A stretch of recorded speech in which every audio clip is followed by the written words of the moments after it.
नमस्कार दोस्तों। गोविंद पांडे सरस्वती पांडे की बुक हिंदी भाषा एवं साहित्य का वस्तुनिष्ठ इतिहास हिंदी साहित्य के विद्यार्थियों के लिए अत्यंत उपयोगी मानी जाती है।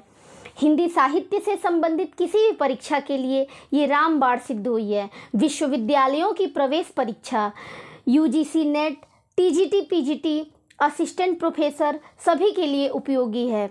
आज से इस चैनल पर इस पुस्तक पर विस्तृत चर्चा होगी। साथ में जितने भी परीक्षाओं में जो भी प्रश्न पूछे गए हैं उसको भी इसमें शामिल किया गया है। तो आइए आज रीतिकाल से प्रारंभ करते हैं।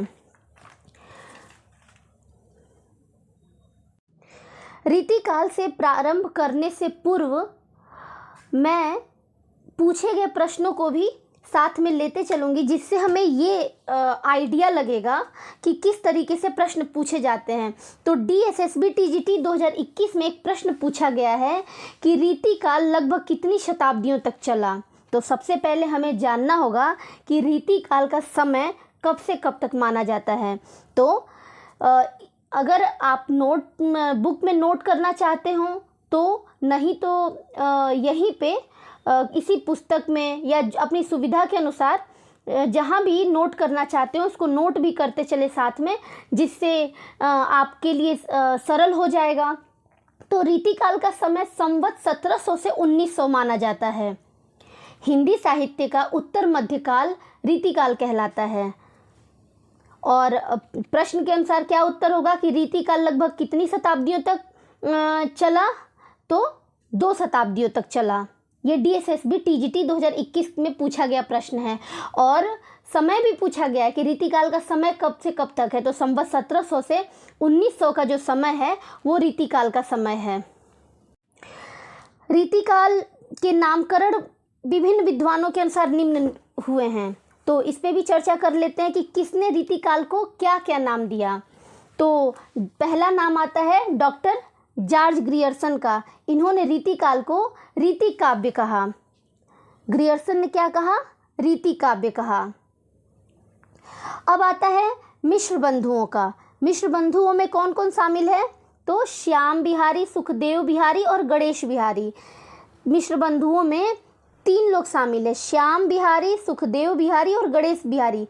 ये भी प्रश्न पूछा जाता है कि मिश्र बंधुओं में 4 ऑप्शन दे देता है, एक अलग नाम दे देगा और 3 ये नाम होते हैं और कहता है इसमें कौन है और कौन नहीं है। इस तरीके से कई बार प्रश्न पूछा है।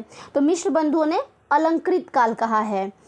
आचार्य रामचंद्र शुक्ल ने क्या कहा है? रीतिकाल कहा है। और विश्वनाथ प्रसाद मिश्र ने रीतिकाल को श्रृंगार काल कहा है। डॉक्टर रमाशंकर शुक्ल रसाल ने कला काल कहा और त्रिलोचन ने अंधकार काल कहा। एक प्रश्न मुझे लगता है GDC में पूछा था कि किसने रीतिकाल को श्रृंगार काल नाम देने का सुझाव दिया था।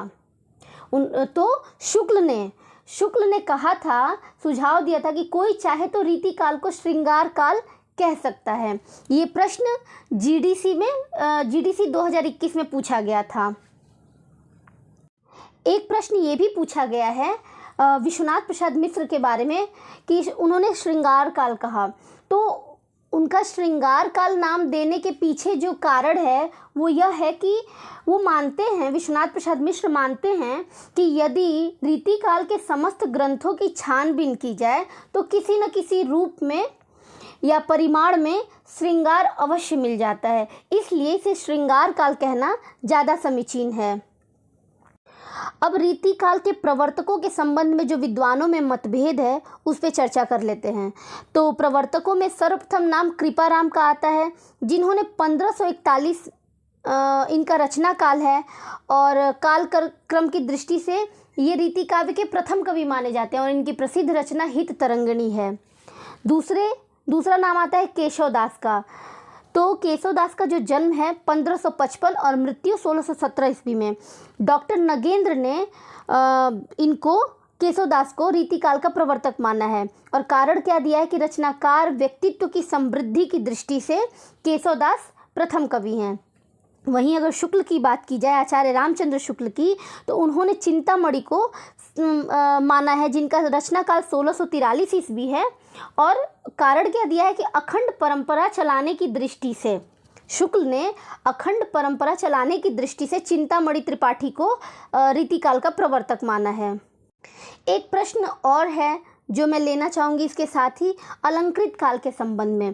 तो एक स्टेटमेंट आरपीएससी असिस्टेंट प्रोफेसर में पूछा है कि ये कथन, उक्त कथन किसका है? आचार्य लोग तो कविता करने की रीति सिखलाते हैं, मानो वह संसार से यह कहते हैं कि अमुकामुक विषयों के वर्णनों में अमुक प्रकार के कथन उपयोगी हैं और अमुक प्रकार के अनुपयोगी हैं। तो ये कथन किसका है? तो ये कथन मिश्र बंधु का है। उपयुक्त कथन मिश्र बंधुओं ने रीतिकाल का नामकरण करने के लिए अपनी कृति मिश्र बंधु विनोद में स्पष्ट किया है। और मिश्र बंधुओं ने रीतिकाल का नाम क्या दिया है? तो उन्होंने रीतिकाल का नाम अलंकृत काल दिया है। अब आगे बढ़ते हैं। तो विश्वनाथ प्रसाद मिश्र ने हिंदी साहित्य का अतीत, इम्पॉर्टेंट प्रश्न कि हिंदी साहित्य का अतीत पुस्तक के लेखक कौन है? तो विश्वनाथ प्रसाद मिश्र हैं। इन्होंने अपने इस पुस्तक में रीतिकाल का जो विभाजन किया है वो निम्न ढंग से किया है। रीतिकाल को उन्होंने श्रृंगार काल कहा और 2 भागों में बांटा, रीतिबद्ध धारा, रीति मुक्त या स्वच्छंद धारा। अब रीतिबद्ध धारा को उन्होंने 2 भागों में विभाजित किया, लक्षणबद्ध काव्य और लक्ष्य मात्र काव्य। और रीति मुक्त या स्वच्छंद काव्य धारा को भी 2 भागों में विभाजित किया, रहस्योन्मुख काव्य और शुद्ध प्रेम काव्य। अब आगे बढ़ते हैं कि विश्वनाथ प्रसाद मिश्र ने श्रृंगार काल को 3 भागों में बांटा है, रीतिबद्ध, रीति सिद्ध और रीति मुक्त। रीतिबद्ध के अंतर्गत उन्होंने क्या रखा है कि रचना लक्षणों और उदाहरणों से युक्त होती है। रीतिबद्ध में जो रचनाएं होती हैं वो लक्षणों और उदाहरणों से युक्त होती हैं। और रीति सिद्ध में रीति की बंधी परिपाटी के अनुकूल स्वतंत्र काव्य रचनाएं हुई हैं। रीति की बंधी परिपाटी के अनुकूल स्वतंत्र काव्य रचनाएं हुई हैं। और रीति मुक्त में रीति परंपरा की साहित्यिक रूढ़ियों से मुक्त रचनाएं, मुक्त का अर्थ ही है कि रूढ़ियों से मुक्त जो रचनाएं हैं वो रीति मुक्त में आती हैं।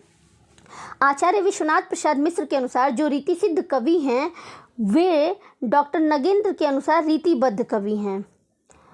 अब ये कितनी इम्पोर्टेंट लाइन है कि विश्वनाथ प्रसाद मिश्र के अनुसार जो रीति सिद्ध कवि हैं तो डॉक्टर नगेंद्र के अनुसार वे रीतिबद्ध कवि हैं। एक प्रश्न और यहाँ पे बनता है कि डॉक्टर नगेंद्र रीतिकाल को क्या मानते हैं या क्या नाम देते हैं या किस नाम का समर्थन करते हैं? तो डॉक्टर नगेंद्र भी शुक्ल द्वारा दिए गए रीतिकाल नाम को ही मान्यता देते हैं। और आचार्य विश्वनाथ ने रीति को काव्य का उपकारक माना है। आचार्य विश्वनाथ